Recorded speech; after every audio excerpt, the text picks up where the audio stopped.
All of you good morning.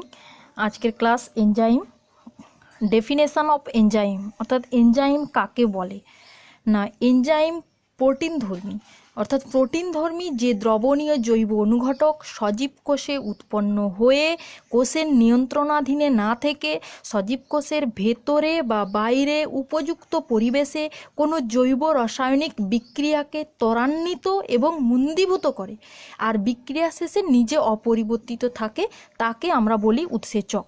অর্থাৎ দ্রবণীয় প্রোটিনধর্মী যে জৈব অনুঘটক সে সজীব কোষে উৎপন্ন হবে, কোষের নিয়ন্ত্রণাধীনে, কোষকে কোনো রকম নিয়ন্ত্রণ করবে না, অর্থাৎ বিক্রিয়া শেষে সে অপরিবর্তিত থাকবে, কিন্তু কোষের ভিতরে বা বাইরে উপযুক্ত পরিবেশে কোনো জৈব রাসায়নিক বিক্রিয়া, যে বিক্রিয়া চলতে থাকে সেই বিক্রিয়াটাকে যখন সে ত্বরান্বিত বা মন্দীভূত করবে সেটাকেই আমরা বলবো উৎসেচক।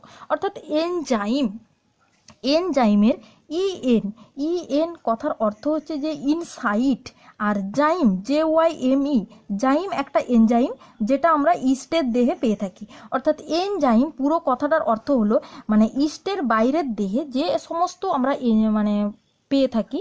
অর্থাৎ ইস্ট বলতে আমরা বেকিং পাউডারটাকে আমরা যেগুলো ইস্ট হিসাবে ব্যবহার করে থাকি, অর্থাৎ জাইমটা ইস্টের দেহতেই পাই। ইস্ট মানে আমরা জানি একটা এককোষী ছত্রাক, ঠিক আছে।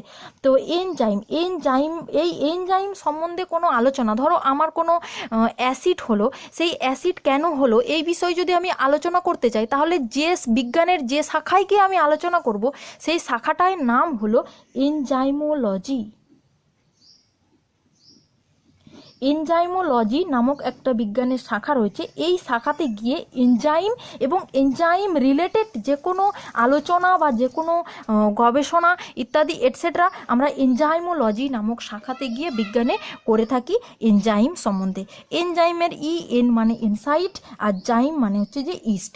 অর্থাৎ এনজাইম কথার অর্থ এবং এনজাইমের আলোচনা আমরা এনজাইমোলজি নামক শাখা থেকে করে থাকি।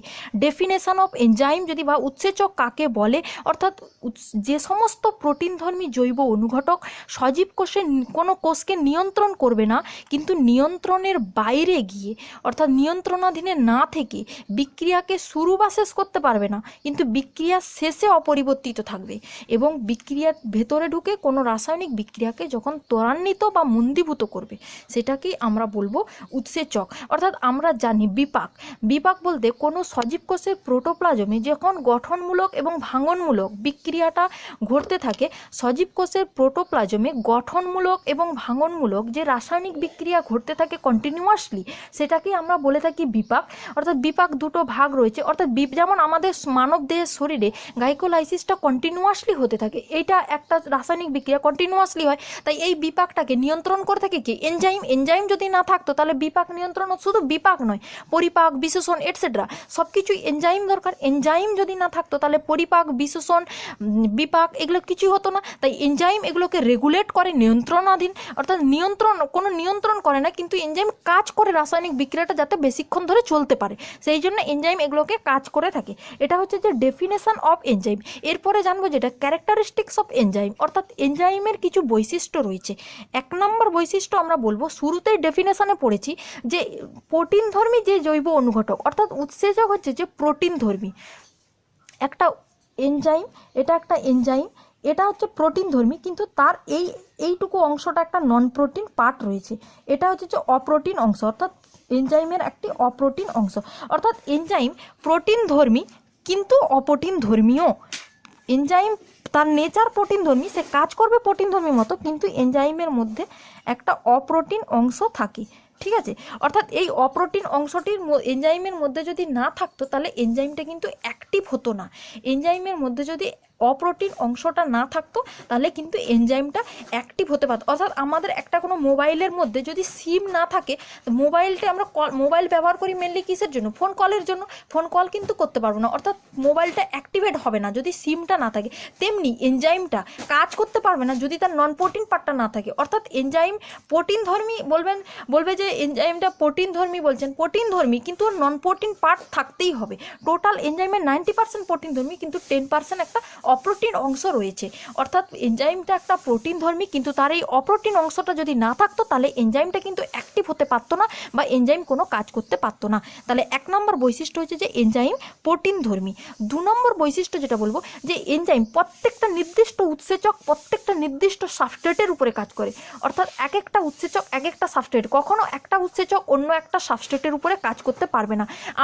আমি হচ্ছে মাংস খেলাম, কিন্তু মাংসটাকে পরিপাক করবার জন্য আমি যদি টায়ালিন উৎসেচক ব্যবহার করি কখনোই হবে না, তাহলে মাংস আমার বদহজম হয়ে যাবে, কারণ টায়ালিন আমরা জানি কার্বোহাইড্রেট ভঙ্গকারী উৎসেচক, আর মাংস যেহেতু প্রোটিন ধর্মী তাহলে আমার প্রোটিন ভঙ্গকারী উৎসেচক আমার শরীরে প্রয়োজন, কারণ এই এনজাইমটাকে বিশ্লিষ্ট করার জন্য।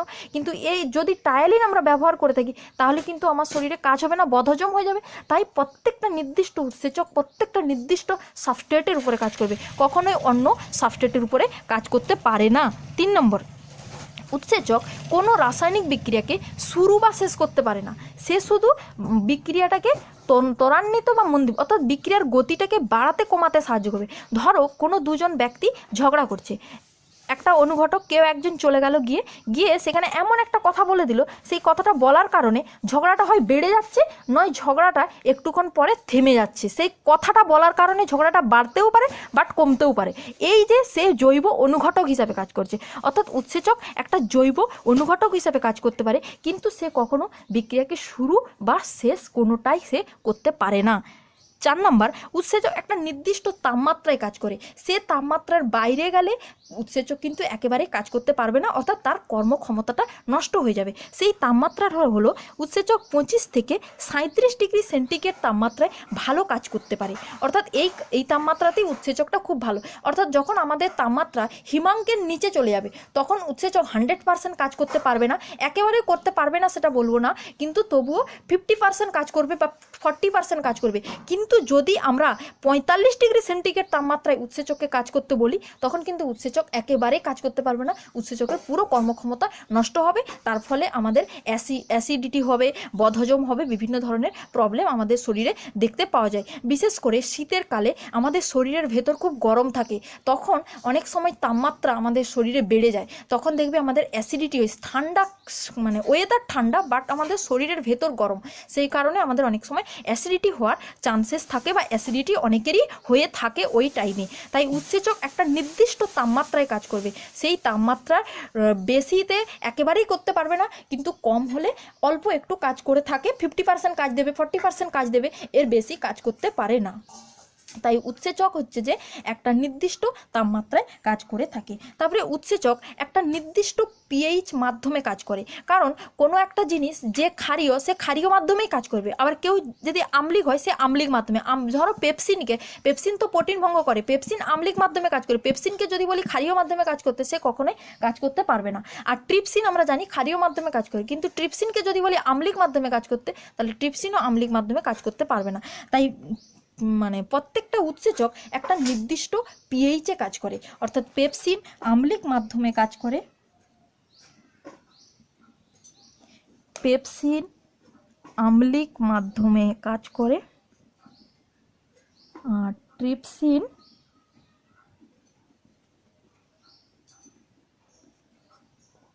ক্ষারীয় মাধ্যমে কাজ করে।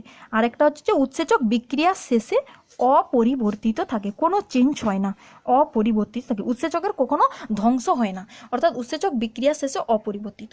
আর 7 নম্বর যেটা, উৎসেচক কলয়েড হিসাবে কাজ করে, কলয়েড হিসাবে কাজ করে থাকে। তাহলে উৎসেচকের কয়েকটা বৈশিষ্ট্য, উৎসেচক হচ্ছে প্রোটিন ধর্মী, কিন্তু তার একটা পার্ট প্রোটিন ধর্মী হলেও তার একটা নন প্রোটিন পার্ট রয়েছে, এবং উৎসেচক হচ্ছে বিক্রিয়ার মধ্যে কোনো রাসায়নিক বিক্রিয়াকে গতি বাড়াতে বা কমাতে সাহায্য করে থাকে। প্রত্যেকটা নির্দিষ্ট উৎসেচক এক একটা নির্দিষ্ট সাবস্ট্রেটের উপরে ক্রিয়া করে থাকে, আর উৎসেচক একটা নির্দিষ্ট তাপমাত্রায় ক্রিয়া করে থাকে, সেটা 25 থেকে 37 ডিগ্রি সেন্টিগ্রেড তাপমাত্রা।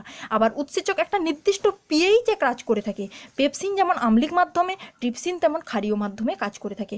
আর উৎসেচক বিক্রিয়ার শেষে অপরিবর্তিত থাকে এবং উৎসেচক কলয়েড হিসাবে কাজ করে থাকে। তাহলে উৎসেচক কাকে বলে এবং উৎসেচকের আমরা বৈশিষ্ট্যগুলো জানলাম। এরপরে যেটা রয়েছে ক্লাসিফিকেশন অফ দ্য এনজাইম। আমরা উৎসেচককে 6টি শ্রেণীতে ভাগ করে থাকি। উৎসেচককে আমরা 6টি শ্রেণীতে ভাগ করে থাকি। 6টি শ্রেণী হলো, 1 নম্বর জারণ বিজারণ উৎসেচক, অর্থাৎ যে সমস্ত উৎসেচক যৌগের জারণ ঘটাতে বা বিজারণ ঘটাতে দুটোতেই সক্ষম তাকেই আমরা বলবো কি জারণ বিজারণ উৎসেচক। যে সমস্ত উৎসেচক জারণ এবং বিজারণ দুটো ঘটাতে সক্ষম তাকে আমরা বলবো জারণ বিজারণ উৎসেচক।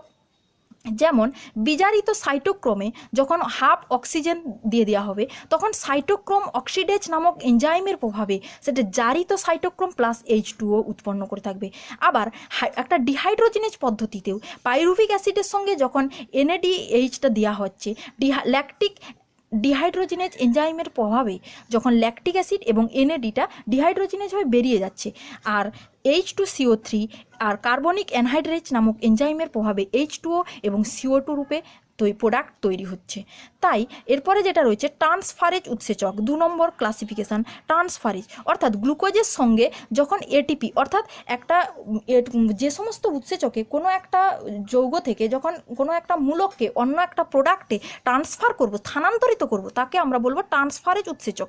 অর্থাৎ গ্লুকোজের সঙ্গে ATP যুক্ত হয়ে গিয়ে হেক্সোকাইনেজ উৎসেচকের সহায়তায় গ্লুকোজ 6 ফসফেট প্লাস ADP, অর্থাৎ গ্লুকোজ আমরা জানি 6 কার্বনযুক্ত আর ATP মানে অ্যাডিনোসিন ট্রাইফসফেট, 3টি ফসফেট গ্রুপ রয়েছে, তার 6 নম্বর কার্বনে একটা ফসফেট গ্রুপ যুক্ত হয়ে যেতেই এটা 2 অণু হয়ে যাচ্ছে অ্যাডিনোসিন ডাইফসফেট। তাই 6 কার্বনযুক্ত 6 নম্বর কার্বনেই তার একটা ফসফেট গ্রুপ যুক্ত হয়ে গ্লুকোজ 6 ফসফেট প্লাস ADP মুক্ত হয়ে যাচ্ছে। এটা হচ্ছে ট্রান্সফারেজ উৎসেচক।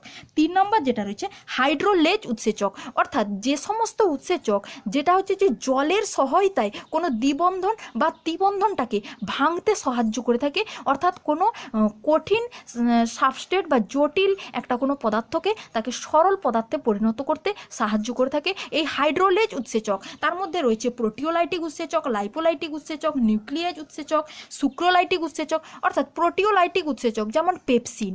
আর যদি বলে থাকি লাইপোলাইটিক উৎসেচক তখন রয়েছে লাইপেজ। লাইপেজ কি করে ফ্যাটি অ্যাসিডকে বা ফ্যাটকে ভেঙে ফ্যাটি অ্যাসিড গ্লিসারলে পরিণত করে। নিউক্লিয়েজ অর্থাৎ নিউক্লিক অ্যাসিড, নিউক্লিওটাইডেজ, নিউক্লিওসাইডেজ ইত্যাদিকে ভেঙে নিউক্লিওটাইড, নিউক্লিওসাইড ইত্যাদিতে পরিণত করে থাকে। আবার রয়েছে সুক্রোলাইটিক এনজাইম, অর্থাৎ সুক্রেজ দ্বারা ভেঙে গ্লুকোজ প্লাস ফ্রুক্টোজে পরিণত করে থাকে। এবার রয়েছে মল্টোজকে মল্টেজ দ্বারা ভেঙে গ্লুকোজ প্লাস গ্লুকোজ 2 অণু গ্লুকোজে। এই সমস্ত হাইড্রোলেজ এনজাইম অর্থাৎ জলের সহায়তায় দ্বিবন্ধন বা ত্রিবন্ধনকে ভেঙে এক বন্ধনে পরিণত করতে সাহায্য করে যে সমস্ত উৎসেচক সেগুলোই হচ্ছে হাইড্রোলেজ উৎসেচক। হাইড্রোলেজ উৎসেচক তাহলে কোনটা না প্রোটিওলাইটিক উৎসেচক, লাইপোলাইটিক উৎসেচক, নিউক্লিয়েজ উৎসেচক, এগুলো সবই হাইড্রোলেজ উৎসেচক। এরপরে যেটা রয়েছে লাইয়েজ কি, এটা হলো হাইড্রোলেজ উৎসেচকটা জলের সহায়তায়, কিন্তু লাইয়েজ যেটা সে জলের সহায়তায় নয়, জল ছাড়া কোনো ত্রিবন্ধন বা ত্রিবন্ধনকে ভাঙতে সাহায্য করে থাকে। জল ছাড়া, জল কোনো লাগবে না, জলের প্রয়োজন ছাড়াই। অর্থাৎ আমরা কেপস চক্রে পড়েছি ম্যালিক অ্যাসিডকে যখন ফিউমারেজ করা হবে তখন উৎপন্ন হয় কি ফিউমারিক অ্যাসিড প্লাস H2O, এটা হচ্ছে যে একটা লাইয়েজের ভেরি ইম্পর্টেন্ট। আর এরপরে যেটা রয়েছে আইসোমারেজ, অর্থাৎ গ্লুকোজ 6 ফসফেটকে যখন ফসফোহেক্সো আইসোমারেজ করা হবে তখন ওটা ফ্রুক্টোজ 6 ফসফেট। আইসোমারেজ গ্লুকোজ এবং ফ্রুক্টোজ দুজনের গঠন একই রকম, একই দেখতে, তার জন্য এটাকে আইসোমারেজ করা হয়েছে। অর্থাৎ গ্লুকোজ 6 ফসফেটকে যখন ফসফোহেক্সো আইসোমারেজ করা হচ্ছে তখন উৎপন্ন হচ্ছে ফ্রুক্টোজ 6 ফসফেট। অর্থাৎ এখানে আইসোমারেজ এনজাইমটা কি না ফসফোহেক্সো আইসোমারেজ। এরপরে যেটা লাইগেজ রয়েছে, অর্থাৎ লাইগেজটা কি না লাইগেজ হচ্ছে যে এইখান থেকে ধরো এই একটা ডিএনএ স্ট্যান্ড আর এই একটা ডিএনএ স্ট্যান্ড, আমি একটা দুটো ডিএনএ স্ট্যান্ড, এই দুটো ডিএনএ স্ট্যান্ডকে যখন জোড়া লাগানো হচ্ছে তখন যে এনজাইমটা ব্যবহার করা হচ্ছে সেই এনজাইমটা হবে হচ্ছে লাইগেজ। এই দুটো জিনিসকে, দুটো যৌগকে যখন আমরা জোড়া লাগাবো তখন যে এনজাইমটা দিয়ে জোড়া লাগাই সেই এনজাইমটাই হবে হচ্ছে যে লাইগেজ। অর্থাৎ সাকসিনিক অ্যাসিডে জিটিপি প্লাস কোয়ে দিলে উৎপন্ন হচ্ছে কি সাকসিনিক থায়োকাইনেজ, দিলে সাকসিনোইল কোয়ে প্লাস জিডিপি প্লাস হচ্ছে পিআই, এটা হচ্ছে যে লাইগেজ লাইগেজের এটা হচ্ছে কাজ।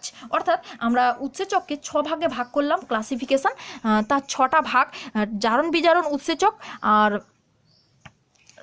ট্রান্সফারেজ উৎসেচক, হাইড্রোলেজ উৎসেচক, লাইয়েজ উৎসেচক, আইসোমারেজ লাইগেজ, এবং এটা এই করেসপন্ডিং ওয়েতেই আমাকে সাজাতে হবে। এর সাজানোটা অন্যরকমভাবে করলে হবে না। এই 1 নম্বর 2 নম্বর 3 নম্বর যেভাবে আছে এইভাবেই সাজাতে হবে। আজকের ক্লাস এই পর্যন্তই শেষ করলাম। নেক্সট ক্লাস এনজাইমের বাকিটা আলোচনা হবে। আর সবাই ভিডিওটা দেখবে এবং লাইক শেয়ার করবে, যাতে তোমাদের মতন অন্যরাও যাতে এই ভিডিও দেখে উপকৃত হয়, সেই জন্যই সবাই লাইক শেয়ার কমেন্ট করে ভিডিওটা সবার কাছে পৌঁছে দেবে।